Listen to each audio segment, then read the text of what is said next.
Само аматери може да кажат трета војна светска.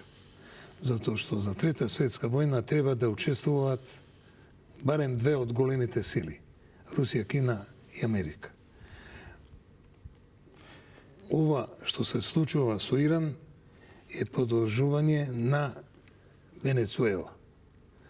Значи, Америка извадена од памет од експанзијата на Кина и незината иницијатива за дедоларизација во меѓународните економски односи. Плюс Кина е членка на БРИКС, што е жално и Иран е членка на БРИКС.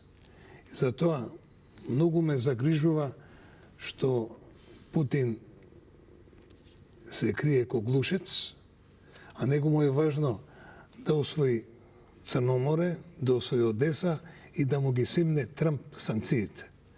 А Кина не е соедно.